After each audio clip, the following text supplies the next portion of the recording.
November 11th, 1918. All across the Western Front, the clocks that were lucky enough to escape the 4 years of shelling chimed the 11th hour. And with that, the First World War came to an end. From 10 o'clock to 11, the hour for the cessation of hostilities, the opposed batteries simply raised hell. Not even the artillery prelude to our advance in the Argonne had anything on it. To an attempted advance was out of the question. It was not a barrage. It was a deluge. Nothing quite so electrical in effect as the sudden stop that came at 11 a.m. has ever occurred to me. It was 10:60 precisely, and the roar stopped like a motor car hitting a wall. The resulting quiet was uncanny in comparison. From somewhere far below ground, Germans began to appear. They clambered to the parapets and began to shout wildly. They threw their rifles, hats, bandoliers, bayonets, and trench knives toward us. They began to sing. Lieutenant Walter A. Davenport, 101st Infantry Regiment, U.S. Army.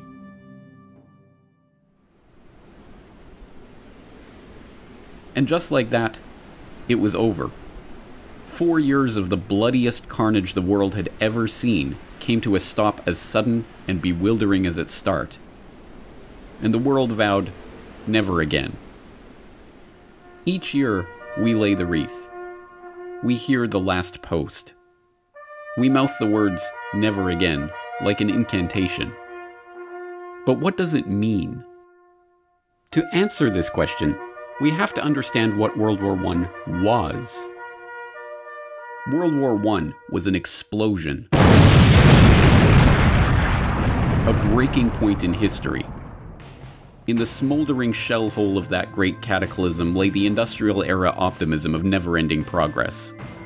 Old verities about the glory of war lay strewn around the battlefields of that great war, like a fallen soldier left to die in no man's land. And along with it lay all the broken dreams of a world order that had been blown apart. Whether we know it or not, we here in the 21st century are still living in the crater of that explosion, the victims of a First World War that we are only now beginning to understand. What was World War I about? How did it start? Who won? And what did they win? Now, 100 years after those final shots rang out, these questions still puzzle historians and laymen alike. But as we shall see, this confusion is not a happenstance of history, but the wool that has been pulled over our eyes to stop us from seeing what World War I really was. This is the story of World War I that you didn't read in the history books. This is the World War I Conspiracy.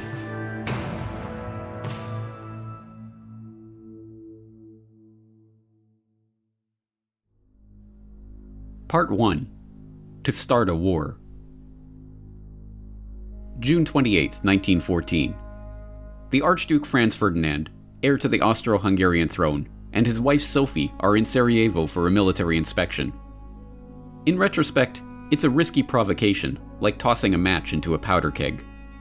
Serbian nationalism is rising, the Balkans are in a tumult of diplomatic crises and regional wars, and tensions between the Kingdom of Serbia and the Austro-Hungarian Empire are set to spill over. But despite warnings and ill omens, the royal couple's security is extremely lax. They board an open-top sports car and proceed in a 6-car motorcade along a pre-announced route. After an inspection of the military barracks, they head toward the town hall for a scheduled reception by the mayor. The visit is going ahead exactly as planned and precisely on schedule. And then, the bomb goes off.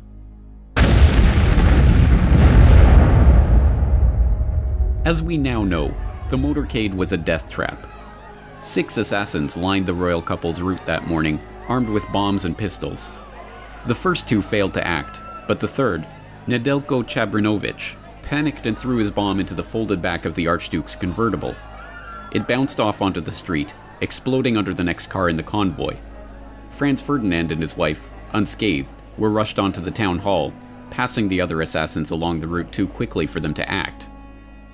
Having narrowly escaped death, the Archduke called off the rest of his scheduled itinerary to visit the wounded from the bombing at the hospital. By a remarkable twist of fate, The driver took the couple down the wrong route, and, when ordered to reverse, stopped the car directly in front of the delicatessen where would-be assassin Gavrilo Princip had gone after having failed in his mission along the motorcade. There, 1.5 meters in front of Princip, was the Archduke and his wife. He took 2 shots, killing both of them. Yes, even the official history books, the books written and published by the winners, record that the First World War started as the result of a conspiracy. After all, it was, as all freshman history students are taught, the conspiracy to assassinate the Archduke Franz Ferdinand that led to the outbreak of war. That story, the official story of the origins of World War I, is familiar enough by now. In 1914, Europe was an interlocking clockwork of alliances and military mobilization plans that, once set in motion, ticked inevitably toward all-out warfare.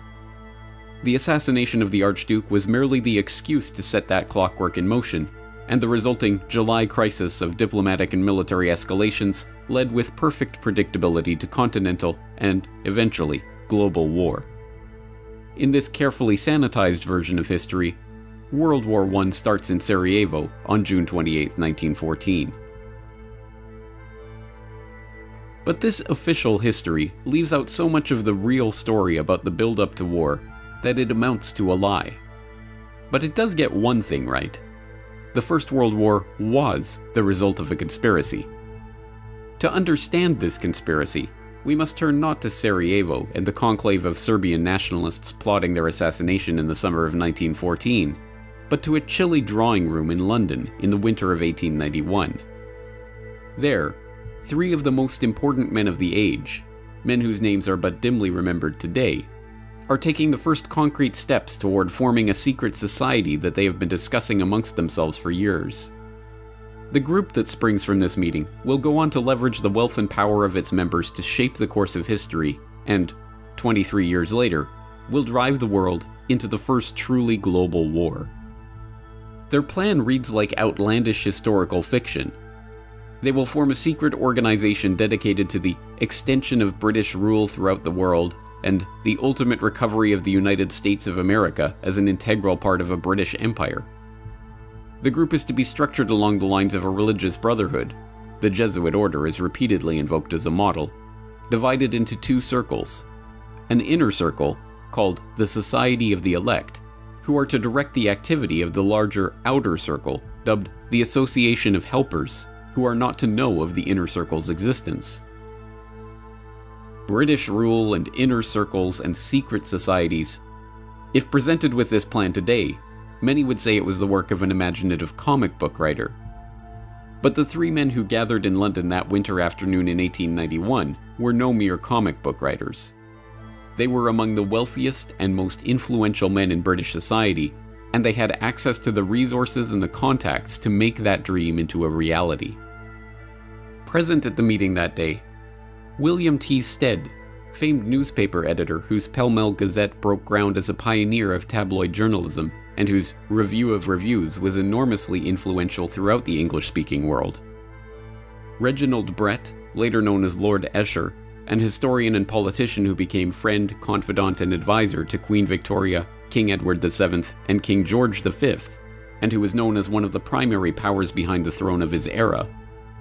And Cecil Rhodes, the enormously wealthy diamond magnate whose exploits in South Africa and ambition to transform the African continent would earn him the nickname of Colossus by the satirists of the day. But Rhodes's ambition was no laughing matter. If anyone in the world had the power and ability to form such a group at the time, it was Cecil Rhodes. Richard Grove, historical researcher and author, tragedyandhope.com. Cecil Rhodes also was from Britain. He was educated at Oxford, but he only went to Oxford after he went to South Africa. He had an older brother. He follows him to South Africa. The older brother was working in the diamond mines, and by the time Rhodes gets there, he's got a setup, and his brother says, I'm going to go off and dig in the gold mines. They just found gold. And so he leaves Cecil Rhodes, his younger brother, who's like in his 20s, with this whole diamond mining operation.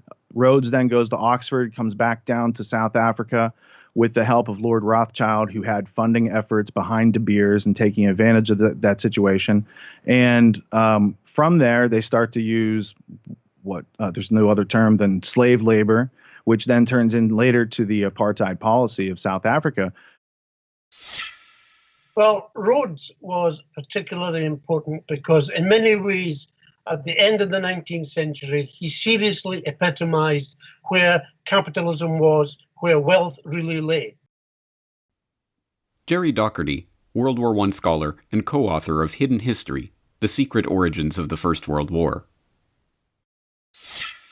Rhodes had the money and he had the contact. He was a great Rothschild man, and his mining wealth was literally uncountable. He wanted to associate himself with Oxford because Oxford gave him the kudos of the university of knowledge, of that kind of power. And in fact, that was centered in a very secretive place called All Souls College. Still, you'll find many references to All Souls College and people behind the curtain and such phrases, power behind thrones. Rhodes was centrally important in actually putting money up in order to begin to gather together like-minded people of great influence. Rhodes was not shy about his ambitions, and his intention to form such a group were known to many. Throughout his short life, Rhodes discussed his intentions openly with many of his associates who, unsurprisingly, happened to be among the most influential figures in British society at that time. More remarkably, this secret society, which was to wield its power behind the throne, was not a secret at all. The New York Times even published an article discussing the founding of the group in the April 9, 1902 edition of the paper, shortly after Rhodes's death. The article, headlined "Mr. Rhodes's Ideal of Anglo-Saxon Greatness," and carrying the remarkable subhead, "He believed a wealthy secret society should work to secure the world's peace and a British-American federation," summarized this sensational plan by noting that Rhodes's idea for the development of the English-speaking race was the foundation of a society copied, as to organization, from the Jesuits. Noting that his vision involved uniting the United States Assembly and our House of Commons to achieve the peace of the world, the article quotes Rhodes as saying, "The only thing feasible to carry out this idea is a secret society gradually absorbing the wealth of the world." This idea is laid down in black and white in a series of wills that Rhodes wrote throughout his life. Wills that not only laid out his plan to create such a society and provided the funds to do so, but, even more remarkably, were collected in a volume published after his death by co-conspirator William T. Stead. Rhodes also left his great deal of money, not having any children, not having married, dying at a young age, left it in a very well-known last will and testament, of which there were several different editions, naming different benefactors, naming different executors. So in 1902, Cecil Rhodes dies. There's a book published. It contains his last will and testament. The guy who wrote the book, William T. Stead, was in charge of a British publication called the Review of the Reviews. He was part of Rhodes's roundtable group. He at one time was an executor for the will. And in that will, it says that he laments the loss of America from the British Empire and that they should formulate a secret society with the specific aim of bringing America back into the empire. Then he names all the countries that they need to include in this list to have world domination, to have an English-speaking union, to have British race as the enforced culture on all countries around the world. The will contains the goal. The goal is amended over a series of years and supported and used to gain support. And then by the time he dies in 1902, there's funding, there's a plan, there's an agenda, there's working groups, and it all launches and then takes hold. And then not too long later, you've got World War I. And then from that, you've got World War II. And then you've got a century of control and slavery that really could have been prevented. When, at the time of Rhodes' death in 1902, this secret society decided to partially reveal itself, it did so under the cloak of peace. It was only because they desired world peace, they insisted, that they had created their group in the first place. and only for the noblest of reasons that they aimed to gradually absorb the wealth of the world. But contrary to this pacific public image, from its very beginnings, the group was interested primarily in war. In fact, one of the very first steps taken by this Rhodes Round Table, as it was known by some, was to maneuver the British Empire into war in South Africa. This Boer War of 1899 to 1902 would serve a dual purpose. It would unite the disparate republics and colonies of South Africa into a single unit under British imperial control, and, not incidentally, it would bring the rich gold deposits of the Transvaal Republic into the orbit of the Rothschilds Rhodes-controlled British South Africa Company. The war was, by the group's own admission, entirely its doing. The point man for the operation was Sir Alfred Milner, a close associate of Rhodes and a member of the secret society's inner circle who was then the governor of the British Cape Colony. Although largely forgotten today, Alfred Milner, later 1st Viscount Milner, was perhaps the most important single figure in Britain at the dawn of the 20th century. From Rhodes's death in 1902, he became the unofficial head of the Round Table Group and directed its operations, leveraging the vast wealth and influence of the group's exclusive membership to his own ends. With Milner, there was no compunction or moral hand-wringing about the methods used to bring about those ends. In a letter to Lord Roberts, Milner casually confessed to having engineered the Boer War. "I precipitated the crisis, which was inevitable, before it was too late. It is not very agreeable, and in many eyes, not a very creditable piece of business to have been largely instrumental in bringing about a war." When Rhodes's co-conspirator and fellow secret society Inner Circle member William Stead objected to war in South Africa, Rhodes told him, "You will support Milner in any measure that he may take short of war. I make no such limitation. I support Milner absolutely without reserve. If he says peace, I say peace. If he says war, I say war. Whatever happens, I say ditto to Milner." The Boer War, involving unimaginable brutality, including the death of 26,000 women and children in the world's first British concentration camps, ended as Rhodes and his associates intended, with the formerly separate pieces of South Africa being united under British control. Perhaps even more importantly from the perspective of the secret society, it left Alfred Milner as High Commissioner of the new South African Civil Service, a position from which he would cultivate a team of bright, young, largely Oxford-educated men who would go on to serve the group and its ends. And from the end of the Boer War onward, those ends increasingly centered around the task of eliminating what Milner and the Round Table perceived as the single greatest threat to the British Empire: Germany. So in the start, it was influence, people who could influence politics, people who had the money to influence statesmen, and the dream of actually crushing Germany. This was the basic mindset of this group as it gathered together. Germany. In 1871, the formerly separate states of modern-day Germany united into a single empire under the rule of Wilhelm I. The consolidation and industrialization of a united Germany had fundamentally changed the balance of power in Europe. By the dawn of the 20th century, the British Empire found itself dealing not with its traditional French enemies or its long-standing Russian rivals for supremacy over Europe, but the upstart German Empire. Economically, technologically, even militarily, if the trends continued, it would not be long before Germany began to rival and even surpass the British Empire. For Alfred Milner and the group he had formed around him out of the old Rhodes Round Table Society, it was obvious what had to be done. To change France and Russia from enemies into friends as a way of isolating and, eventually, crushing Germany. Peter Hoff, author of The Two Edwards, How King Edward VII and Foreign Secretary Sir Edward Grey Fomented the First World War. Yes, well, from the British perspective, Germany, after their unification in 1871, they became very strong very quickly. And this, over time, this worried the British more and more.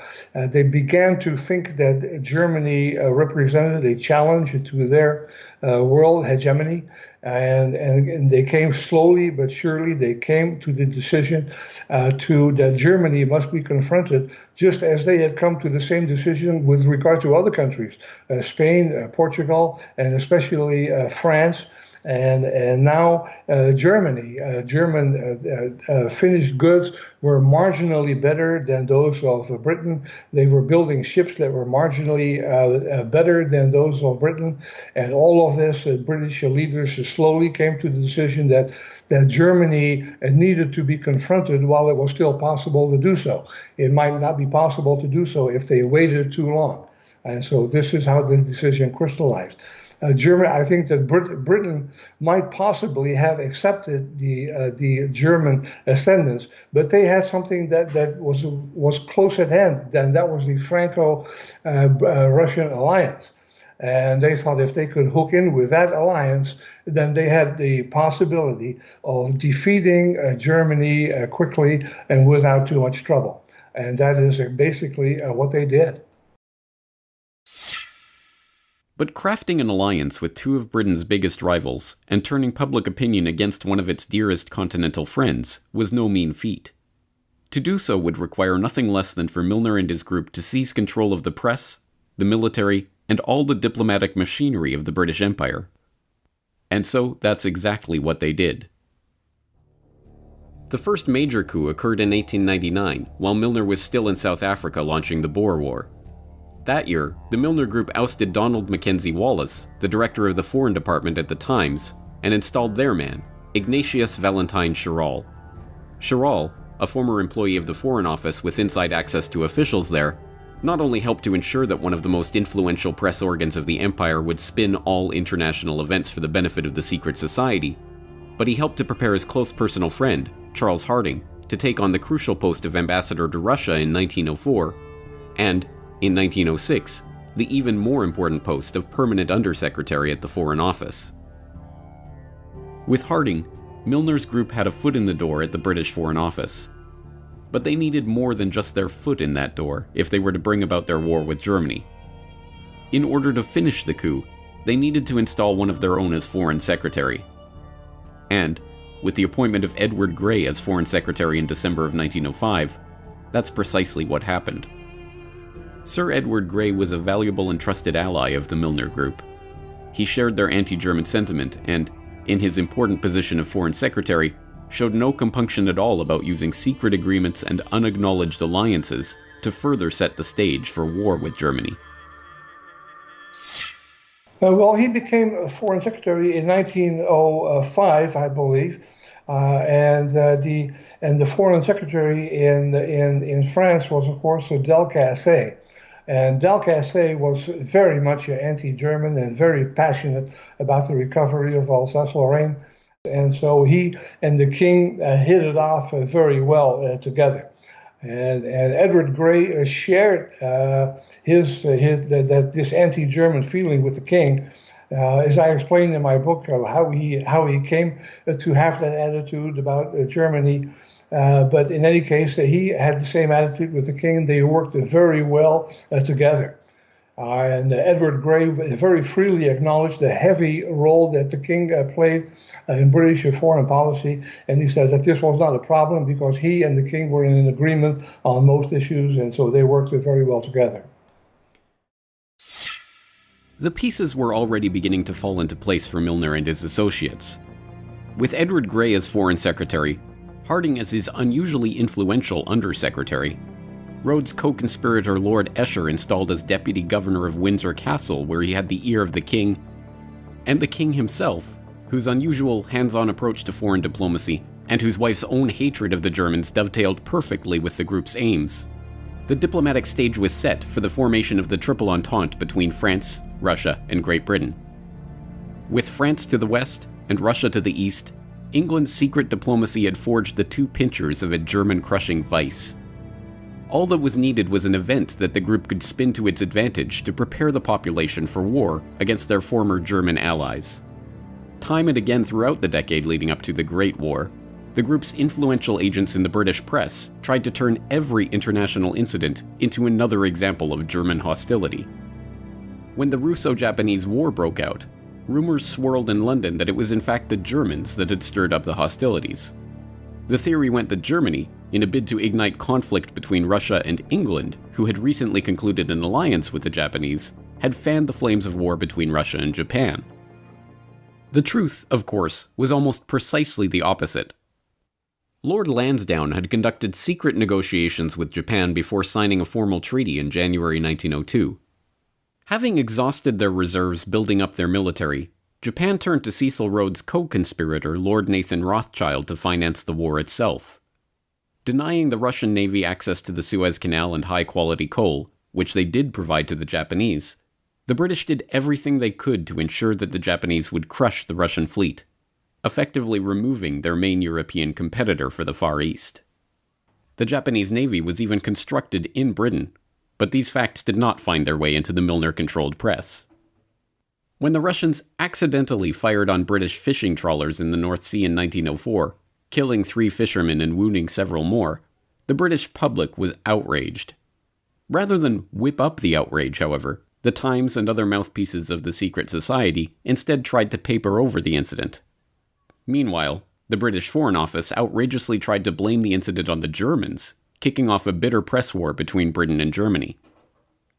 The most dangerous provocations of the period centered around Morocco, when France, emboldened by secret military assurances from the British and backed up by the British press, engaged in a series of provocations, repeatedly breaking assurances to Germany that Morocco would remain free and open to German trade. At each step, Milner's acolytes, both in government and in the British press, cheered on the French and demonized any and every response from the Germans, real or imagined. Given that we're living in a world of territorial aggrandizement, there was a concocted incident over Morocco, and the allegation that Germany was secretly trying to take over the British-French influence in Morocco, and that literally was nonsense. But it was blown up into an incident, and people were told, prepare. You had better prepare yourself for the possibility of war, because we will not be dictated to by that Kaiser person over in Berlin. One of the incidents, which I would need to make reference to get the date perfectly right, referred to a threat. Well, it was portrayed as a threat. It was no more than a threat than a fly would be if it came into your room at the present moment, of a gunboat sitting off the coast of Africa. And it was purported that this was the sign that, in fact, Germany was going to have a deep water port and they were going to use it as a springboard to interrupt British shipping. When we researched it, Jim and I discovered that the size of that so-called gunboat was physically smaller than the King of England's royal yacht. But history has portrayed this as a massive threat to the British Empire and its masculinity, if you like, because that's how they saw themselves. Ultimately, the Moroccan crises passed without warfare because, despite the best efforts of Milner and his associates, cooler heads prevailed. Likewise, the Balkans descended into warfare in the years prior to 1914, but Europe as a whole didn't descend with them. But, as we well know, the members of the Round Table in the British government, in the press, in the military, in finance, in industry, and in other positions of power and influence eventually got their wish. Franz Ferdinand was assassinated, and within a month, the trap of diplomatic alliances and secret military compacts that had been so carefully set was sprung. Europe was at war. In retrospect, the machinations that led to war are a masterclass in how power really operates in society. The military compacts that committed Britain, and ultimately the world, to war had nothing to do with elected parliaments or representative democracy. When Conservative Prime Minister Arthur Balfour resigned in 1905, deft political manipulations ensured that members of the Round Table, including Herbert Henry Asquith, Edward Grey, and Richard Haldane, three men who Liberal leader Henry Campbell Bannerman privately accused of Milner worship, seamlessly slid into key posts in the new Liberal government and carried on the strategy of German encirclement without missing a step. In fact, the details of Britain's military commitments to Russia and France, and even the negotiations themselves, were deliberately kept hidden from members of parliament and even members of the cabinet who were not part of the secret society. It wasn't until November 1911, a full 6 years into the negotiations, that the cabinet of Prime Minister Herbert Henry Asquith started to learn the details of these agreements that had been repeatedly and officially denied in the press and in Parliament. This is how the cabal functioned: efficiently, quietly, and, convinced of the righteousness of their cause, completely uncaring about how they achieved their ends. It is to this clique, not to the doings of any conspiracy in Sarajevo, that we can attribute the real origins of the First World War, with the 9 million dead soldiers and 7 million dead civilians that lay piled in its wake. But for this cabal, 1914 was just the start of the story. In keeping with their ultimate vision of a united Anglo-American world order, the jewel in the crown of the Milner Group was to embroil the United States in the war, to unite Britain and America in their conquest of the German foe. Across the Atlantic, the next chapter in this hidden history was just getting underway. Next time on the World War I Conspiracy. It would be folly for this country to sacrifice itself to the frenzy of ancient hatred. This is false history. It's not even acceptable to call it fake news. It's just disgusting. Things that could have been avoided but were let happen, made sellable by Wilson to the public. Inside the White House, President Woodrow Wilson conferred with advisors and signed the proclamation of war against Germany.